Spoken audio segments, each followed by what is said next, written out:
scary place, and death could be right around the corner or underneath you. Last week, a man in Zimbabwe staying in a hotel woke up to find an 8-foot crocodile under his bed. He slept the entire night with the beast beneath him. It was only after he got out of bed to get breakfast that he noticed the 300-pound reptile.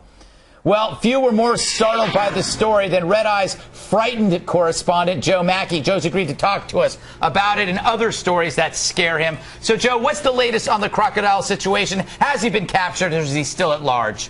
Well, first off, Greg, let me just say that's another reason not to live in Zimbabwe, crocodiles. The only good thing in this story is that if you can fit an 8-foot, 300-pound crocodile under your bed, you've got the best bed in Zimbabwe. But luckily, we got him. We got this one. Thank God. That is good. We did, Joe. We did. Is this a new trend? Should Americans be scared that they might be waking up with a crocodile? Well, the good news is, Americans, you're not going to have to worry about crocodiles. The bad news is we got alligators, so same difference, Greg. Yeah. It is kind of the same, aren't they? I Pretty agree. much. Yeah. Do you have any tips for people who might be worried about crocodiles or alligators sneaking into their homes? Keep worrying.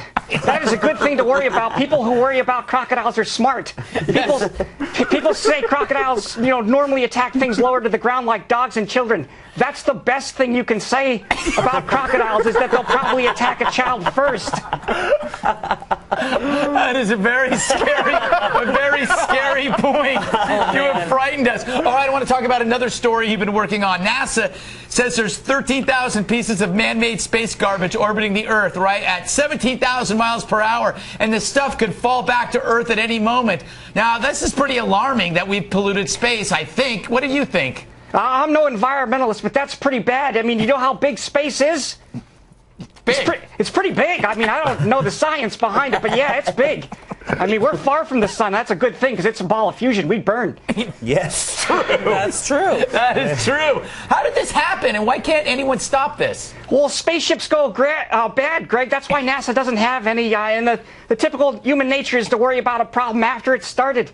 I mean, you just can't leave stuff up in space, but that's what we've been doing for 50 years. Really? Wow, so you have no solutions for this?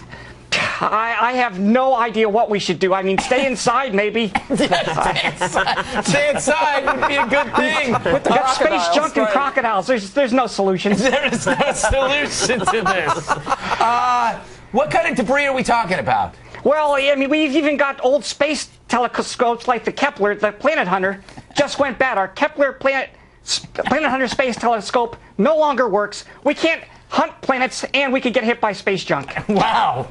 That's frightening. It's terrifying. It is terrifying. All right, I think we have another story. Do we have another story? Keep going. Here we go. Here we go. A local fisherman recently caught a piranha-like fish called a pacu in a public lake in New Jersey. Boy. This is the same fish which is reportedly responsible for the death of 2 fishermen in France after it bit off their testicles. So should we not go into the water, even public lakes? Greg, not if you have testicles.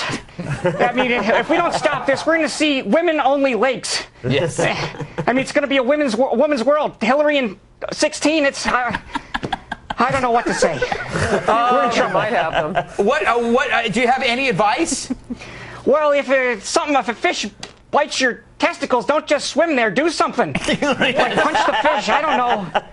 Don't give it an opportunity. Yes. Well, Joe, thank you for. Are you okay? You scared? I'm terrified. I don't want to leave the studio. Yeah, but you might want to stay there. Although there could be bed bugs down there. All right. Thank you, Joe Mackey. Thank you. All right.